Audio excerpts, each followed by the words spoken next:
but we are kicking things off this morning with a very special panel. Westworld is a show that I love. I'm sure many of you love as well, right? Well, that is a series that is on HBO right now. We're just culminating the final episodes of season 2. But the creators of that series, Jonathan Nolan and Lisa Joy, were inspired by video games. And a few years ago in The New Yorker, there was a great story that Tom Bissell wrote about how video games inspired them. So we wanted to kick the Coliseum off with Jonathan and Lisa and Tom talking about video games, their inspiration on one of the best shows on television right now, Westworld. So please join me in welcoming Tom, Jonathan, and Lisa. Thank you.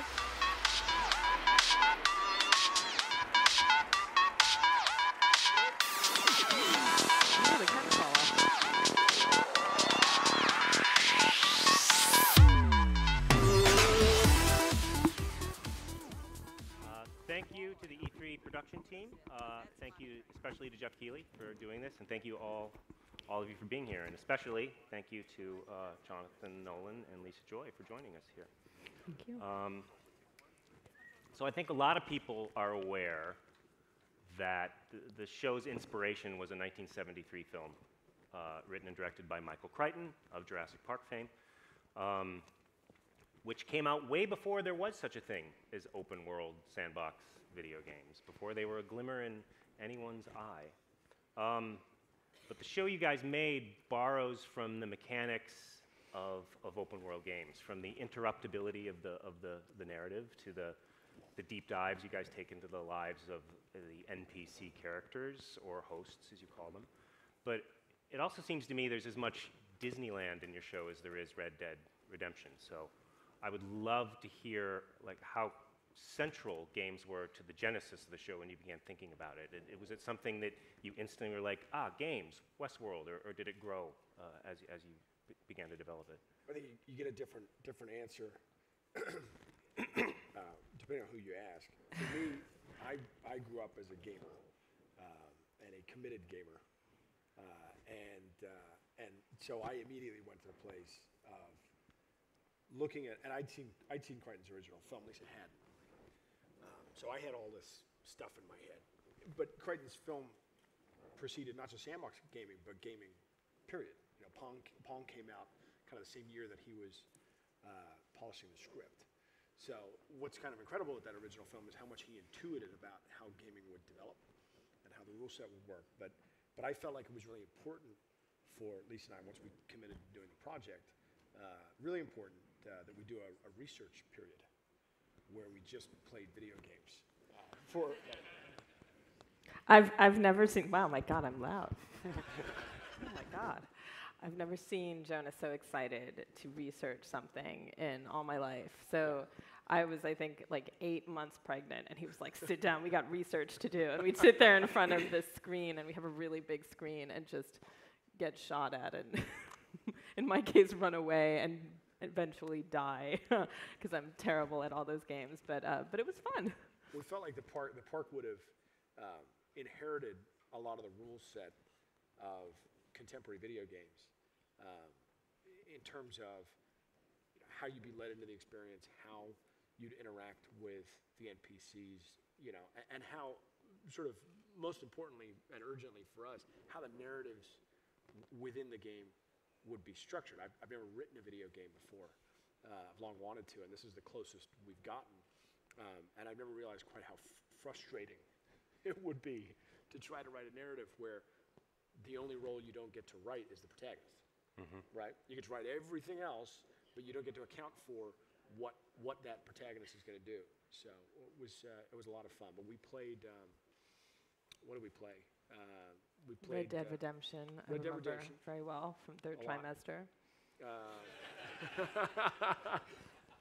It's a very placid game. Yeah, I would get so stressed out playing Red Dead Redemption and truly dying. Like, I'm very bad at handling the controls, and I like to watch because then they're playing as I would like to play if I had better thumb coordination.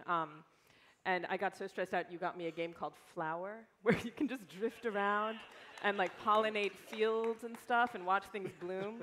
So it'd just be a little bit of and then a little bit of I could tell a Red Dead story with my beloved was playing it, and she got really into it, and she's shooting bad guys, and she lined up her horse right in the back of the head and pulled the trigger and blew its brains out, and so the horse dies, and then she was trying to get back on it. Instinctively, she hit the Y button, which happened to be the button to skin the animal, which just compounded the trauma. Execution and then brutal skinning. So can you guys talk about some of the games that you really genuinely admired as creators and artists yourself that you played either during the research period or during your life as a gamer? Well, for me, lifelong, hard to know where to even start. I was thinking about the games that really influenced what we did with the show.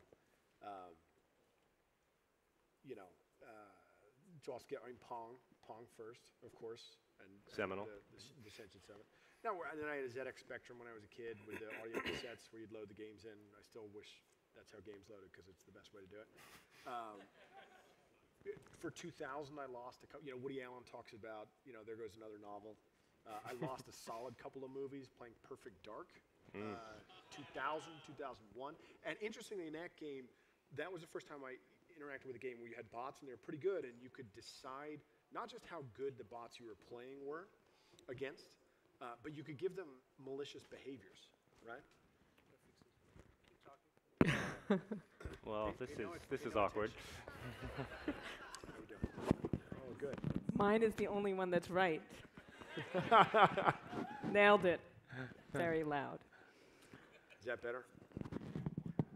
Project more. I'm not an actor. That's where we pay all these other people to do that. Okay, how am I? Is that? Oh yeah, I'm good now. How's Yeah. that? Is that better? Can you guys hear me? Good. Perfect Dark. Great fucking game. Rare. And you could decide how malicious the bots you were playing against were. You could make, and I remember really being taken, and this definitely fed into the show, taken with one of the settings for one of the bots, you could make them basically, I don't think this was the term they used, although knowing where it might have been, you could make them vindictive, so that if you killed them, right, they would ignore everyone else and just come find you and kill you again. You could make them as good as you wanted, right? Just being captivated by the idea that you could give these NPCs sort of a personality. And this is sort of in Westworld a bit. Very much. Am I? How am I? Yeah. Good? Okay. It's very hard to hear up here because of sonic phenomenon. But we definitely built a little bit of that in the Westworld, and then just quickly the games that we were playing sort of in the run up to the show that we really admired. BioShock, That which was really is fun. I claim sort of BioShock was the best movie that anyone made in the 10 years around it. It's just a fucking beautifully written game, incredible. And we were playing BioShock Infinite when we were developing the pilot, and the most daring narrative that I'd seen in gaming, and the most political commentary, and the most kind of just a fucking brilliant game. And Portal I think is my favorite game. There's a lot, and Portal 2 was coming out around the time we were sort of developing the pilot, and that has a lot of Westworld in it. That's a subversive game. Yeah, beautiful game, and the idea of corporate strata, and the idea that I think in Portal 2 you fall to the bottom of the facility and kind of make your way up. And then there's that song about cake. Right? I'm not making this up, right? That was that weird There and is cool. a cake. Yes. So as less of a gamer than Jonah is, what is it when you see a game when you're like, oh, I really admire that, I respond to that? Well, I mean, I do, because I'm a bad gamer, but I still game. My games just take a very short amount of time because I die almost immediately. But I remember the first game that I got obsessed with was way back when, and you played it on your PC, and it was just black and white, and it was called Transylvania. Has anybody ever played that game? And I remember learning the phrase, there's somebody sealed in a hermetically sealed sarcophagus. So I was like a 5-year-old being like, I have a hermetically sealed sarcophagus. But the thing that was fascinating to me about that, another game that I never solved or won, so I don't know how it ends, was the storytelling was so intellectually engaging that you really wanted to, okay, if I release these mice over here, this other thing will go chase it. There was a sense of kind of intellectual and even emotional investment in it that went beyond some of the other games that I'd played. And so I got really addicted to it, and recently actually went on YouTube to try to see how people who were actually good at the game could solve it, which is fun.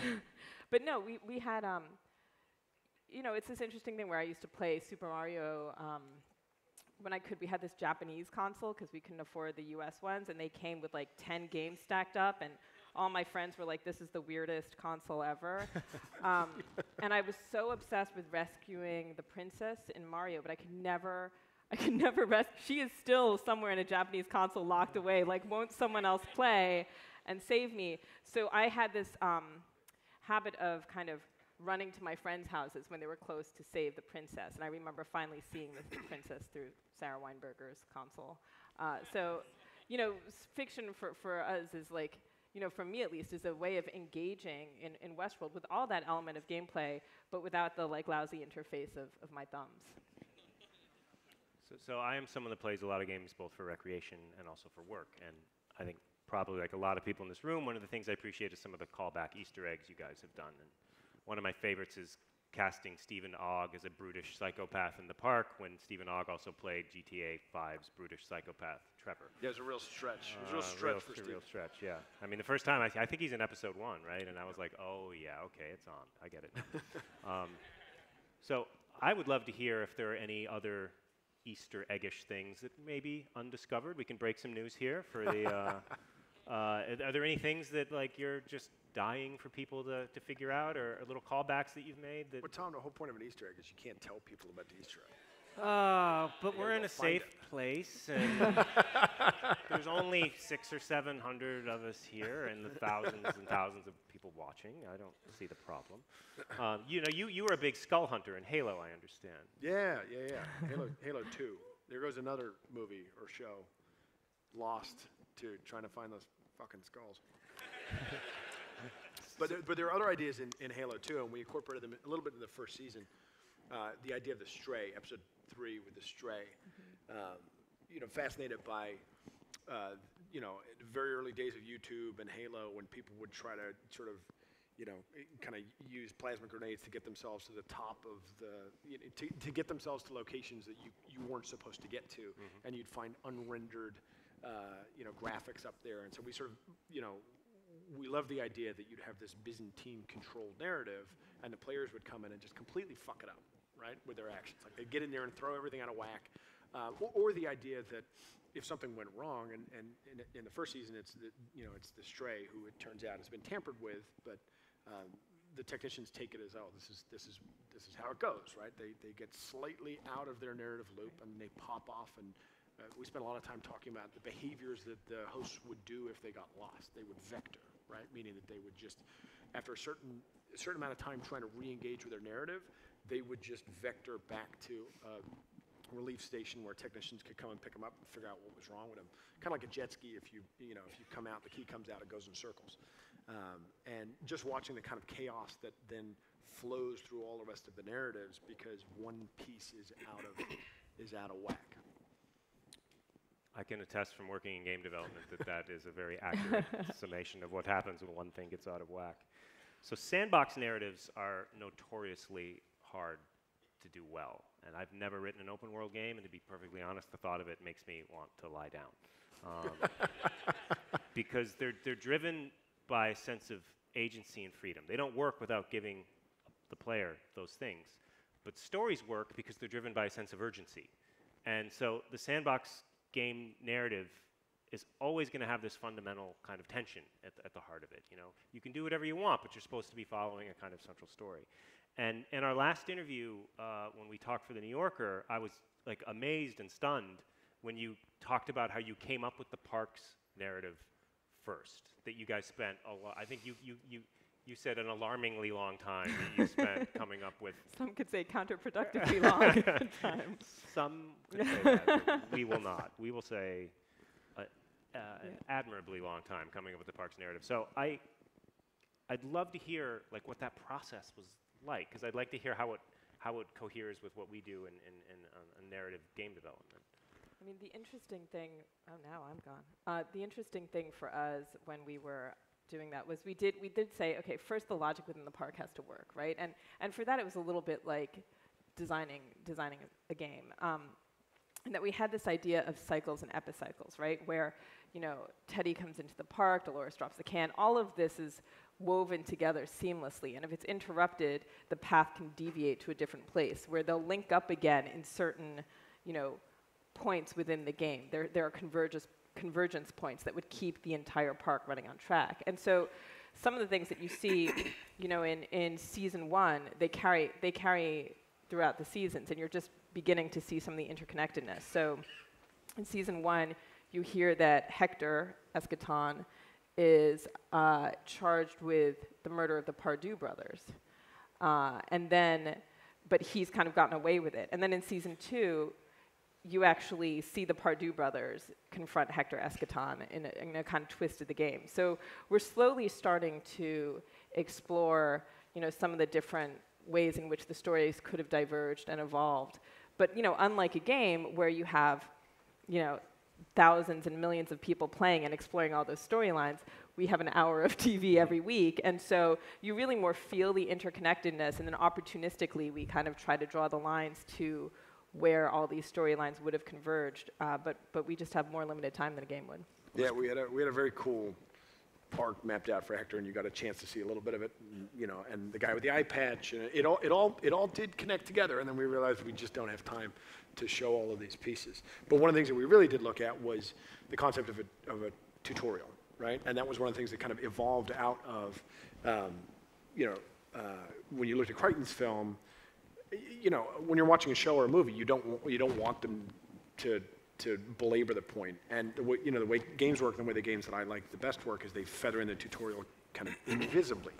So we very much looked at games like Skyrim, I think was the one that we looked at the most, in terms of you walk into a village and everyone kind of, shows you how to play the game, basically, right? You can still be, fiddling around with the controllers trying to get a hang of it, and people will kind of wander over and make bids for your attention, which we thought was really beautiful in terms of, you're on vacation. You don't want to spend a lot of time learning how this works. You just want it to teach you how it works right out of the gate.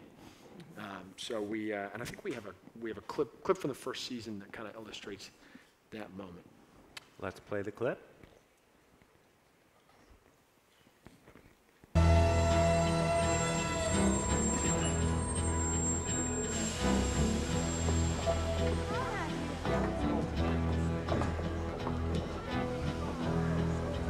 Let's go get our feet wet, buckaroo.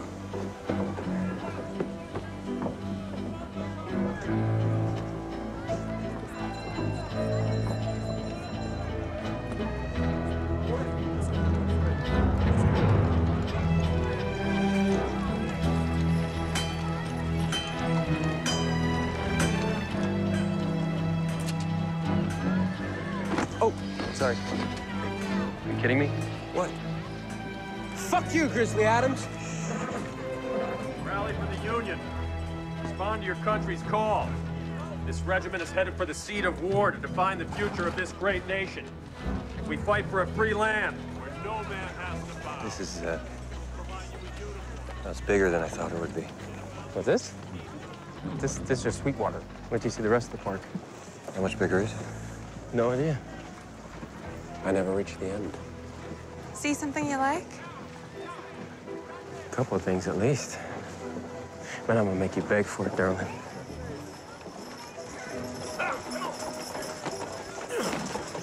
Move. Need a hand, sir? Thank you, my friend. Don't. I'm only trying to rope you into some bullshit treasure hunt. Mom! It's all a come on. Him, the girl next door, the town drunk. They all got some big adventure that they want to sell you on. Hey, they're not going anywhere. First up, you're gonna buy me a drink, okay?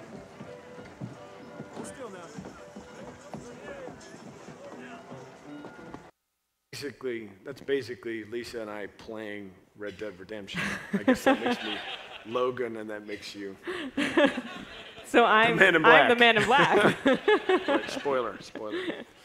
I have to tell you, you're the first people I've ever spoken to who have looked at video game tutorials and been inspired by them, because on my side of things, typically when you come up with a game narrative, you get things into place and you start building out the levels and making the game, and then someone eventually comes along and is like, oh shit, we got to tutorialize all this stuff, and then they start dropping the tutorials into your narrative, and it's always just like the organic tutorial is always the best option, but oftentimes, you're tutorializing things that are added very late to game development. So just a pro tip to everyone in the audience: if you're ever playing a game and the tutorial comes up just a box of text on screen, there was a problem at some point during the implementation of that mechanic. They probably tried really hard to avoid that box of text, but it was unavoidable. I think we've been told that we need to tutorialize the second season of Westworld. Yeah. So why start with Hector? I'm curious about that. I really like his character, but what was it about his situation that made you think Hector? Yes. Well, each of them. So the way that the park is constructed, and I think this is like some games too, is all the guests start in Sweetwater, right? Which is like the warm bubble bath where you can. It's pretty PG there, right? And you can be a bad player and still have a good time there. You can hang out at the bar and drink. You could take the bid of the nice rancher's daughter and literally just go camping or fishing for your entire trip. We call it the missionary position of the park. Or you could venture further out. That's writer's room talk. Sorry. You could venture further out on some of the more dangerous missions, right? And so it felt like in order to really design the park, the person that we had to start with was the one with one of the biggest, most far-reaching arcs, and that would be the bandit. And that's why we started with Hector, because we wanted to know the full kind of perimeter of it. And not unlike games, the further out, the more you play, the darker and harder the game gets to win, right? And so geography kind of dictated the nature of your adventure, right? There's some horror narratives this way, and there's a war narrative this way. And Hector was a great way of experiencing that through a character's point of view. And the rest of the stuff we started kind of weaving into that greater landscape. So he interacts with a large number of the characters throughout, right? He's baked into a lot of people's narratives. He's like Halley's Comet. He's making his way through this larger cycle all the way out to the Ghost Nation, who are kind of the sort of ultimate bosses because you can't. He's the train in Red Dead Redemption. Bingo. Yeah. I mean, I interrupted. You were going to say something. Probably nothing of substance. So I think as a writer, one of the things I love about Westworld the most is how seriously it takes what I call the crisis of authorship. It's inherent to any sort of open narrative system. And you have a wonderful moment where you have the writer avidly waiting for the bad guy to make his big mustache-twirling speech, and he's shot in the neck, and the writer sort of patted on the back. And as someone who's written a lot of NPC dialogue that I'm really proud of, and then you see your first user test and people just like plow right through the environment without bothering to listen to any of it. You're just like, okay. But it's really interesting to be a writer in a medium where the audience can literally murder the characters. I would love to hear you talk about that crisis and how you guys have used it and how you're even, because it's inspiring in a way. It's not necessarily a negative thing. It's freeing in a strange sort of a way. Well, we've been playing BioShock Infinite and been really excited. It's a beautifully made game, and watching sort of online director commentaries, designer commentaries with Ken Levine talking about exactly that phenomenon, how much time they would spend designing these encounters and moments and conversations, and just to watch the characters kind of blow right through it. And we just thought that relationship, you could also tell listening to Ken talk about the characters that he's making in the game, you could really tell how much affection there would be for it. We have affection for our characters, and I think you can tell sometimes when you're watching a movie or a show where the creator's intent is to punish their characters over and over again. It's sort of one mode of writing. As a writer of film and television, you absolutely do fall in love with your characters, but it was clear looking at interactive narratives that there's that, frankly, you're writing that much more dialogue. There's that much more engagement. You can become that much more affectionate. You can care that much more about your characters, but then you're putting them into a world in which the whole point of the game is that they're going to get punished, they're going to get thrashed. I mean, and we deal with that even within the story where, I really empathize with with Arnold, you know, and when he was designing Dolores and perfecting all the tiny intricacies of her character and seeing life in her, you know, as you do when you live so long with a character. And then he's like, great, now I'm going to set you in this park where these terrible people are going to come and do God knows what with you. And he just didn't want that for his character. It's hard to let go and let these characters kind of meet their fate in the cold, cruel world out there. I mean, you know, but writing TV, the funny thing is you get to guide that storyline a bit. So, you know, even, this is, I guess, a spoiler, but even Hector's amazing speech that got cut off when he was shot in the neck, you know, you're going to hear that speech one day, and it's going to be fun. Had you written it beforehand, or did you write it? Did you know what the whole speech was? We started writing it, and we have a bunch of drafts of it, and we were at that very anal phase where we were just kind of meticulously, you know, looking at the words and being like, this one's not quite right, and this one's not quite right, and we were like, wait, he's just going to get shot right now, so let's just deal with that later. So we booted it, but you'll see the fruition of that soon. This is sort of an inside baseball question, but I'm interested as a writer. I mean, do you guys have concerns of what authorship is even really going to mean in a future in which interactive narrative is going to, I believe, become more and more prevalent? And I think about this sometimes, and you know, writers are self-interested monsters, so I think all the time about whether writers are going to be even more necessary or they're going to be completely obsolete. When the algorithm can build narrative on the fly using sort of, you know, I think Ken Levine calls them narrative Legos. I wonder what the future of narrative is really going to be once people really begin to, you know, maximize technology in the way you can generate story-like things happening to characters. We've been trying to build an AI that will write the episodes for us for about 7 years, and it has not worked yet. No, I think there's a real tension right now. You know, film and TV, there's no real optional. The emergence of fan fiction as kind of a, you know, a viable alternative, especially when the show takes a direction that the fans don't like and they go off and build their own version of it. But you know, film and TV is a totalitarian state, right? We're in charge, and we determine what happens to these characters. You know, interactive narrative is a totally different ballgame, and you're seeing, you know, personally, I like one-player campaigns. I like storytelling. I like sandbox gaming too, but I tend to diligently follow the narrative, you know. I mean, that's really a linear narrative kind of in disguise sometimes. You could do one stage first before the other one, but, you know, the story is all going in one direction.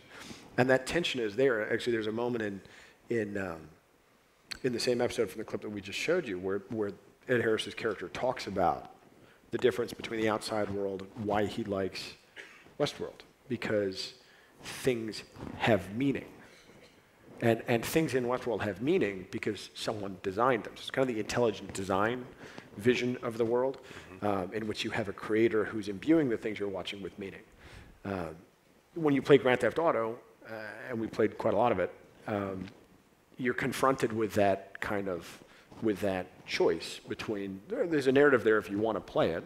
There's something that the designers diligently and spent a lot of time designing, or you can just stack up cars and try to blow them up with a bazooka over and over and over again. It's a choice between kind of nihilism, or the narrative being torn to pieces, or constructed by the player. I know what I prefer, but it's fascinating to kind of watch this play out. I think it'll get only more fascinating as VR becomes more of a part of gaming and it becomes more immersive, and you know, and you can get really a little bit lost in all of it. Do you guys have any interest in exploring VR narrative, which I heard from various people working in it is even harder to do than traditional sort of linear action game, video game narrative, which is hard enough already because it's. We did. We built a VR experience for the first season in large part because it was a great excuse to try to play with the technology. At one point, we went in to talk to HBO about the budget. So we were ready for a budget conversation. Not typically a fun conversation, although HBO very, very supportive. And they messed with us a bit because we got there and we were about to talk about budget. And they're like, no, we want to show you this new thing that we have. This is several years ago. And they had a prototype version of the Valve HTC Vive. And this is about a year before it came to market. And they had this little room that they put us in. And we saw the demo, right? It was little pieces, software that Valve put together and other demos they put together. And afterwards, we spent about an hour in the experience. And afterwards, both of us came out and we had this feeling of a sensation, what do we call it? We called it reality shock. Yeah. It just felt like the outside world was disappointing, right?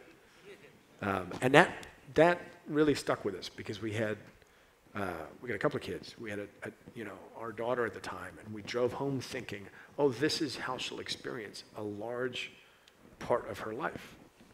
As these illusions become more, immersive and more fun, there's no reason, we just wanted to dive right back in again, and I'm trying to imagine for our kids, it's going to be that much more appealing.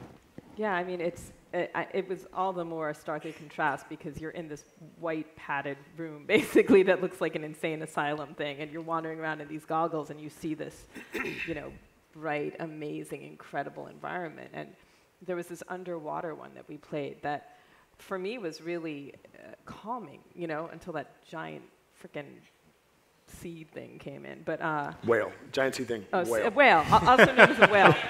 Very exotic That's animals. That's a very technical maybe. term. Yeah. But it did. It's also funny because part of the conceit about Westworld is, why wouldn't they just make it VR? And the answer for us was, A, because it's a less compelling story to tell than having real people. So part of that was just a narrative conceit for the story. But I think there was also a part of us that thought, is that which is real somewhat irreplaceable, that kind of, analog touch and feel to something, the way that you make a connection. Does it feel different? Does it hit different receptors in your mind? And, I don't know the answers to this, but I do know that sometimes after staring at a screen all day, it's good for me to take a walk and see some sunlight, boost the serotonin levels and such. But it is one of the questions that we dealt with in this, and there are no easy answers. I know that I'd be a little bit concerned if my kids would spend a ton of time in virtual reality, but maybe I'm old-fashioned and it's the new way to go. Do you guys play video games with your children at all? We were just talking about this. Yes, they're little. She plays Moose Math on my phone. Yeah, math is okay. Math, yeah. I'm a tiger mom. But we're just starting to figure out. She's just at an age now where we're starting to figure out. It's great. It's just like the movies. You're lining up like, okay, where are we going to start? But I think we, just going back to the question, you knit all these things together and it becomes kind of more urgent, right? As more of our life becomes about gameplay. Beyond, when people say democratization of it, they're talking about independent gaming, that kind of thing. But I mean it on a more literal level. When you're spending more time in the game universe, this old model of, well, there's an author, there's a designer, there's a writer, and that's who's in charge, becomes slightly incompatible with something you're going to spend that much of your life in. It kind of feels like a totalitarian state. It's been really interesting watching the dialogue over the last few years as the gaming publishers try to figure out what that rule set should be. What's fair game? Is it okay to let someone buy their way into experience, or buy their way into, and that feels anti-democratic when you grew up gaming where it was about achievement. But the shape of that narrative, and who's in charge, I think is becoming more and more of a question. In our show, we're trying to think about you take a great game designer and add 30 years into the future, spoilers. We couldn't come up with a better actor to portray that person than Anthony Hopkins. So you think about the sort of totalitarian narrative designer, the person who's going to say, this is the story I'm telling, and you fit into that story, even if you think you have free will. And most of the games we're talking about have all kinds of interesting variables, but they all end the same. Yes. Right? Yeah, the thing we long for is basically technologically impossible at this point in time. But the question then becomes, do we really long for it? Because the thing we think we long for. Exactly. You think you long for a narrative that's tailored perfectly. I remember playing Mass Effect and thinking it was really cool that when you played the sequels that had it carried, some of your choices mattered, and how disappointed people were at certain points when those choices didn't seem to matter. Mm-hmm. That's the moment we're in right now where it doesn't quite work, but you still want there's still a human need for meaning. You still want to be told what it means. So this tension between the kind of creator figure and the player is only, I think, going to get more urgent. We have a scene that feels like it connects to this that we wanted to show you that you have not seen before from next week's episode that plays with this idea of if Ford is the sort of god of this place. That question of if you kill God, what happens next? So let's run the clip and kill the stream.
So to everybody watching at home, I want to reassure you that what we blacked out was awesome, and you should feel really bad about having missed it.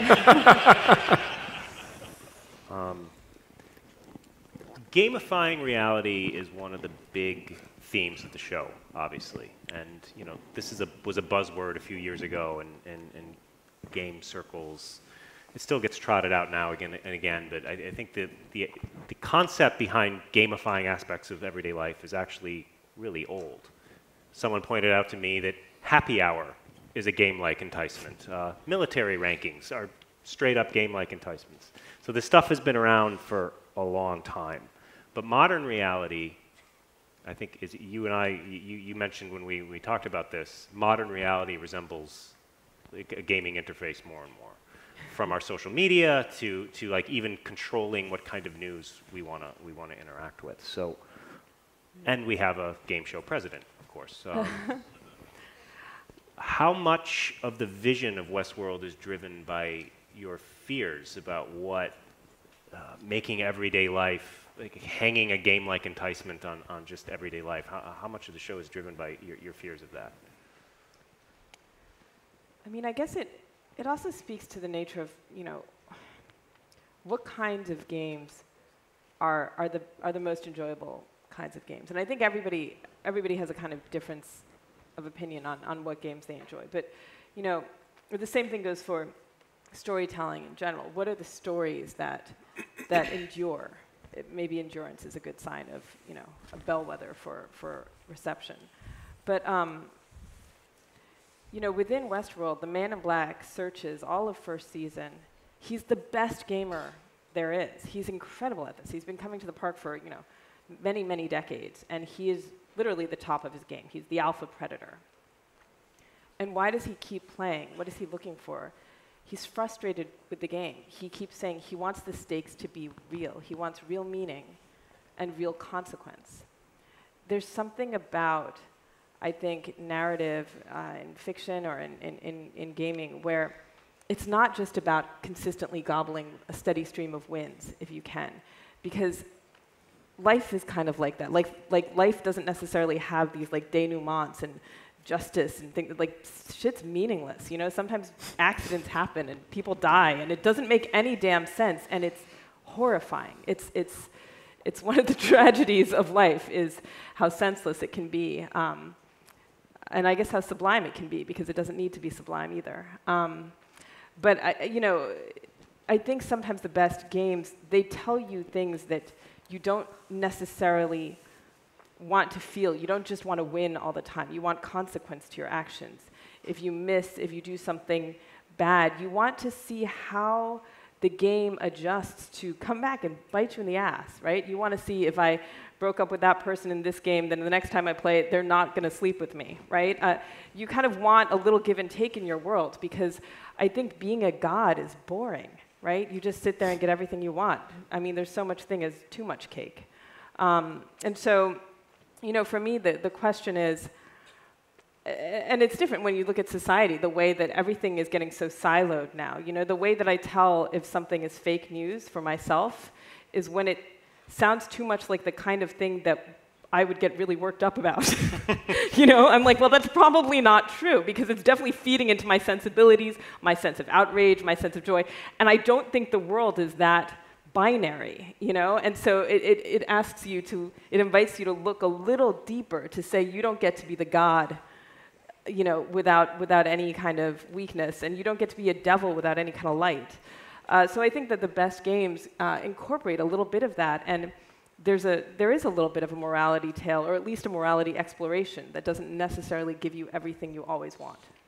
Yeah, my favorite games are not really games at all. They're just experiences, and I think video games got saddled with this name that I think stopped being really applicable decades ago, but we're stuck with it, you know, video games. So I think, you know, detractors of the medium, sort of like Roger Ebert's famous reason for not liking video games was because, you know, he viewed a win state as like the ultimate objective of everyone who plays video games, but that hasn't been true for a long time. Win states are not really, I think, why anyone wants to play narrative games, especially.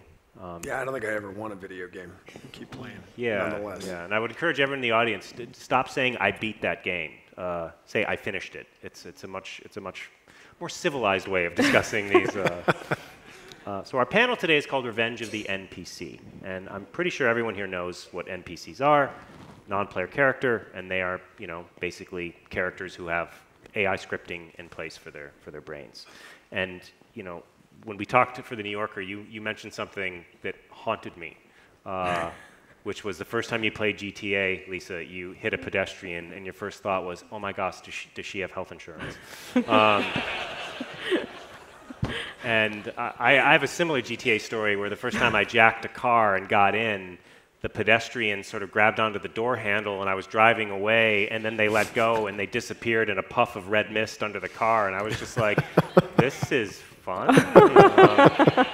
And I'm wondering if, like, the cognitive shock of these kind of open world, which are kind of unique to open world games in a lot of ways, if that drove a lot of your to get to the bottom of what is it like from the NPC's perspective? Yeah, I mean, I definitely. It's just playing a game from the other way. And honestly, if you're not very good at gaming, you stop and think about those moments more, right? Because you're really taking in the world, you know. And so for me, you know, seeing some woman like hobbling around after hitting her with a car, you start to imagine the internal life of, like, does she go home to her child who her mom has been taking care of, and it's crying, but now her leg's injured and she doesn't have insurance. You just start to make up these worlds for these characters. And I think really complex, interesting games, they can allow for a detour in your perspective. You know, the best heroes, the best heroic archetypes are ones that have the most dramatic arc in stories, right? The ones that you don't see coming. It gets cliched if it's always the person in the car doing the driving is the hero. So, you know, just from a storytelling perspective, it's nice to shift that a bit. But even in our own virtual reality game, I remember having this moment. So there was a training section of it before things turned really dark in this VR game, where you have this guide, Aiden, and he takes you up into this like beautiful vista, and there's these buttes, and everybody has a gun, and he's teaching you target practice, which is really fun for me because it's actually a chance when I actually get to do something and not get killed for about the 2 seconds until actually a sheriff malfunctioned and attacked Aiden, shot him, and then was coming after me, which triggers the next part of the game where, you know, spoiler alert, he shoots you. But I remember when I was playing this, and you're in this VR, and it's always embarrassing in a VR headset because there are other people watching you like freak out in this thing, and you're somewhat aware of that. But I saw Aiden on the ground, and I just kept stooping because I was like, surely I can drag Aiden out of here, and we can like go. Where's that thing? And they're like, what are you doing? What are you doing? Because you're supposed to run or fall or something. And I'm like, Aiden! and you know, the way that they told me afterwards is like, oh, our game, we didn't account for. And frankly, I'd been the first person who played the game who tried to save the person that you'd been on the journey with the whole time, which is a little bit disturbing, like a little bit disturbing. You're doing it wrong. You're doing it totally wrong. Yeah, I mean, he'd played the game, for instance, so now I know what happens if we're in a situation like that. But, you know... No, but it brings up an interesting point, which I think is that we've had two systems of, two morality systems. As gamers, we walk around all day with two morality systems. You've got the one that you carry around with you in the real world and the one that you take with you into Grand Theft Auto. And it's, you know, I think one of the things we wanted to ask with the show is, will that get more confused? It's very distinct for us now because our simulations, great as they are relatively low fidelity. They engage only 2 senses out of all of the senses you've got. It's very easy to distinguish them from reality. As it gets harder, you know, will it get more complicated? It feels like the answer is yes. We have just time for a couple more questions. So I want to open up the AI ball of wax. And oh dear. You know, you guys are playing with the theme, the rise of smart machines. It's popped up in a lot of thoughtful sci-fi. You've given it this wonderful new spin with the park. But you know, I think a lot about the so-called singularity and when machines decide to wipe us all out. And I'm a skeptic on that because I think if any machine achieves an intelligence that's able to surpass our own, I suspect it's probably going to want something that none of us can really imagine. And I bet it'd be really weird. Like way beyond our capacity to imagine. And you know, meanwhile, you look at the news and you see Google showing off its, you know, groundbreaking AI achievement of a robot that calls the hairdresser for you. So it feels like what we're afraid of and what is, you know, even possible on the highway within sight seems kind of out of whack. I know you guys have had at your disposal some of the top minds in AI to sort of talk to and bounce stuff off of. So what keeps you guys up at night when it comes to AI? Well, I've actually totally shifted what I'm afraid of. As we've been working on the project, and I've been thinking about AI for a long time. That's featured in a number of projects that I've worked on. And we've talked to a lot of really smart people about it. And I share your skepticism. We're a long way out from what the show portrays, which would be called AGI, or sort of a general level of intelligence. I don't think the future looks like Westworld. I think we'll be lucky if the future looks like Westworld. And that's what keeps me up at night now, is that I think, and I was calling this kind of the interregnum, but that's a little confusing. I just call it the gap. We're headed into the gap in which we've allowed algorithmic intelligence to drive more and more of our experiences and our lives. We've allowed, the data is starting to take control, right, but the data has no fucking conscience, yeah, right? So now I'm praying that we get to artificial superintelligence, because I think the phase in between, I share... Or it has a shittier version of our conscience. Yeah, exactly. Yeah. We talk about artificial intelligence. We don't talk a lot about artificial morality or artificial sanity, which I think is actually something that we should be a little more concerned about. But just this period in between, I mean, the best metaphor for it is a fairly benign one, but it's driving, right? One of the interesting things about having a self-driving car is when you're driving down the freeway, you realize how many people are not driving either, but they don't have self-driving cars. We're in this moment in which we want the car to take over. It's traffic. I don't give a shit. I don't want to drive anymore, right? But the car's like, I'm not ready yet. I haven't learned enough yet. And that's the gap, right? And I think if you apply that to social networking and all these sorts of things, you're absolutely right to be skeptical right up until you're not. Yes. This leads to my, I'm sorry, Lisa. I was going to say, I mean, there's one thing, too, where people always think, do I need to worry about AI because, and then they calm themselves, which I understand, but well, it's not very complex yet. It's ordering a hairdresser if it's lucky, right? But I think we also have to be a little bit careful on the other side of that. Maybe AI is not as complex as we thought, but I don't necessarily know that humans are as complex as we like to think we are either. I think we are susceptible to hacks psychologically. Yes. And those hacks can be somewhat basic, and sometimes they tap into the most elemental and lovely drives of us.